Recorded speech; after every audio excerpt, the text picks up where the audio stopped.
Welcome back to the Child Lab. Today we got Taha in here, and he's going to be sharing some great insights about going to grad school. So stick around. So I'm Taha, and I was an experimenter at the Child Lab from 2021 to 2023, and I am now pursuing a master's in counseling psychology at Trinity Western University in BC. So how did you choose this specific field and the school that you went to? I wasn't born a counselor or born wanting to be a counselor. I think growing up, I did a lot of volunteer work, YMCA and library programs and a lot of stuff in education. That was always a positive experience. So I knew going forward in my job, I wanted something where I could work with people. In high school, I really liked biology. So it just kind of pursued me to want to be a doctor and pursue medical science. And then got to university and realized everyone else in my lecture hall also had the same idea. I ended up taking psychology by accident because my parents were like, oh, you have to take psych as an elective. It's just a part of life, just for the experience. And I ended up liking it so much, so I needed a second major, and it was there. So I was like, okay, let's major in psych. And then as second and third year went on, all the courses like physics and chem, I wasn't doing great in, but the psych stuff, I was really enjoying going to class and doing well in it at the same time. I was like, okay, no more med school. I want to pursue psych more broadly. So then I decided to join the Child Lab, and I took a course, Psych 343, Theories of Psychotherapy, I think it's called. It got to the point where I needed to decide and make a choice. I was graduating in what's next. So I applied to psychotherapy programs, and I got into the one in BC, Trinity Western, and then I got the admission letter, and yeah. It's so funny how life works, how it does, because you went to school for biology and here you are pursuing counseling psychology. It really is an exploration of what you think you'll enjoy and then course correcting based on your experiences. Yeah, it's funny. I forget, my friends are the ones that remind me that I was a bio major. I have removed it so far from my mind.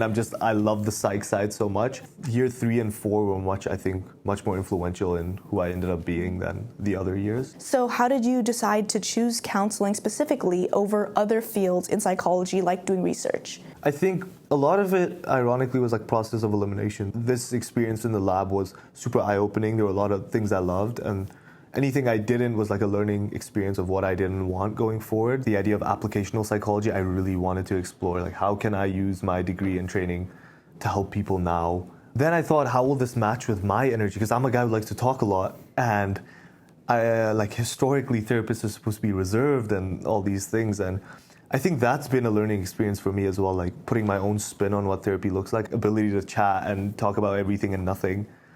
While we're trying to reduce it, it's actually the thing that helps us relate to our clients the most, because they can do that and they sometimes want that. It's been more of an identity thing, leaning into it, shedding the conceptions in our own mind of what a traditional therapist looks like and realizing that can change, and we're in a new wave of therapy and in our time. You almost have to consciously think about what you would want if you were in that same chair on the other side. And sometimes it is talking about shows or playing Jenga, anything except talking about the issue that's on your mind, because you need time to build to that. And that's the core of all counseling. Yeah. For your program, you're doing more course-based work. What was your favorite course that you've taken and why? I really like child and youth. I really like the prof style. The cool thing about child and youth counseling is you can integrate games and activities, and it's therapeutic actually. So for example, Jenga can be therapeutic. Even something like Uno or Monopoly, it took the pressure off the idea of traditional ideas of therapy, of sitting on a couch and we need to talk about the deep things.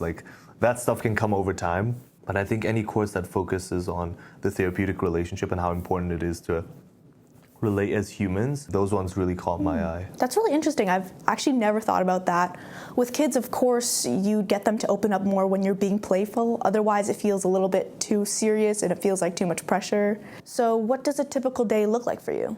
Yeah, so a typical day was 9 to 1 or even 9 to 4 if it's a full day, you're just in class. In a week, I'll have class 2 or 3 days of it, and one of them is practicum. You are seeing clients, you're watching your teammates go and reviewing their sessions and doing client notes and learning techniques and stuff. And then the other classes are minimum 3 hours long, either theories or therapy or skills-based training. And then you go home, obviously you get your meals in and exercise and things like that. And then I would study on at night, and then on off days. The cool thing about grad school is you're at school less, but you're doing the same amount of work as like I guess a regular week. So those off days are like nice because you have the whole day, you can work on papers and do readings and things like that. I don't like that it spreads into the weekend, but I think if you are firm with your boundaries, you can definitely obviously have time for social and fun and things like that, yeah. That actually bleeds into my next question, which is how do you balance it all? Because you have your classes, you got practicum, you have your social life, and you also kind of want to get some sleep in there.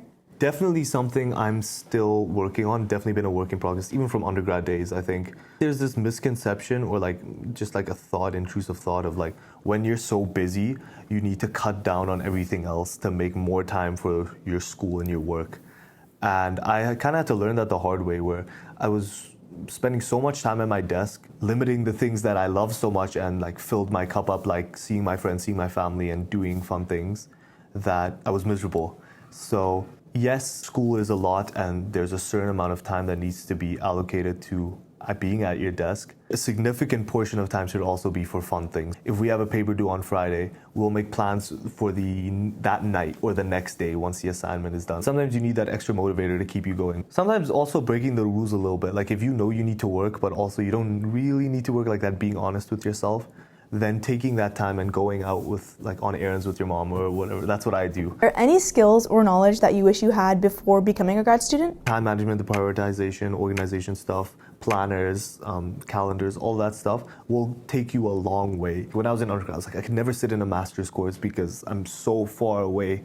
They're discussing research and I'm not even in the same stratosphere. And the truth is, while there is a learning curve, a lot of that stuff is ideas you've heard before. So a lot of those skills, even the technical stuff like the APA and things, will serve you really well going forward. So something about like the confidence in yourself is something that I wish I'd leaned more into and been like, yeah, this is a new experience, but it's not like so far away and I have to change myself completely to be okay with this. Not at all. And then the other things I think are finding out who you are or learning about who you are outside of your master's or your PhD or whatever you're doing. It's so easy once you start to get sucked in and suddenly you realize school is all you talk about and all you're doing. Things like family and even friends outside your program are so important because they're your connection to a world outside your school. While school is important and your master's and your research, it's not everything. The amount of effort you put in is almost like this connection in your mind that it should be everything, but it's not. There's so much outside. Even religious communities and cultural connections, those things are so important to keep you grounded and remind you who you are as a person before you started this and who you'll be after this is all over. Well said. Have you faced any challenges as a grad student and how have you overcome them? I've touched on it before, but just the idea of like imposter syndrome is the first one. Like there's no way I'm allowed to be in the same room as like someone who's been working for 20 years or has kids or is married. Like we're so worlds apart, and the truth is you're not. There's a lot more that connects you than divides you. I think that's something that I struggled with a lot, like feeling like I'm this young kid who has experience from a lab doing research, yet I'm in this master's, the course based in the therapy, and I just feel like I'm so out of my depth. So all of us just want to be someone who can be relatable, and that's the core again of therapy, is just relating to others. I think that was one challenge for me. The other one was finding me time in it all. I talked about it before, the idea of stuff outside school to kind of refill your cup. You spend all day at your desk studying, and then the second you're free, you want to go out with your friends and family because they're so important to you, they are. But there's also a time in there for just you to do nothing. And that was the thing I thought needed to go first, because just to make the whole system work. But in reality, I realized how important that was once it was gone. I'm still overcoming it. It's a work in progress. It's not a finite thing that you can be like, yeah, I'm okay now. It's always ongoing. Mm-hmm. I really connect to what you said about imposter syndrome and where you need to realize that all of your unique experiences are equally as important as everybody else's experiences. Yeah, it's funny how quickly we are to downplay our own achievements and like life experiences because maybe we're young or we're this or we're that. And the truth is, yeah, despite all the experiences in the room all are equally valid. So whether you had a kid or did this or that, they all serve some purpose. And that can be measured, like your experience is more valid than others. No. What advice do you have for someone who's considered going into grad school and specifically counseling? The first thing is When I think about myself in that position, when I was applying for grad school, I thought I needed to be a certain type of person to get into grad school. Now that's true in the sense of you want to be a successful student and just like have had experiences to back up your claims, of course. But I think the things that are going to carry you through, at least in my experience, are desire and confidence. A lot of people will ask you, why do you want to do grad school? And I think when I got that question, I could give 1,000 reasons why, like, oh, it's great for my career, da da da da da. And yeah, sure, those things are true, but I think there's something more intrinsic, like why at the core of it do you want to pursue further education? It's crucial that you know that at the point when you're applying, because if you don't, then it's going to reflect in your application and the way you talk about it. People will just have that feeling about you.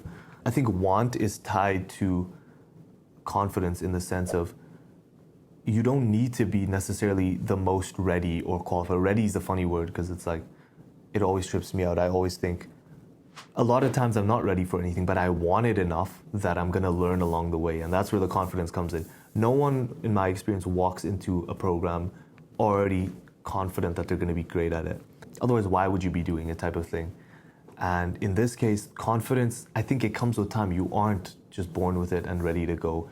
Confidence comes through reinforcements and positive experiences. And even learning what not to do makes you confident because you're like, I won't do that. So I feel pretty good about myself. As someone who's going to apply to grad school, you will have your resume and everyone else will have theirs.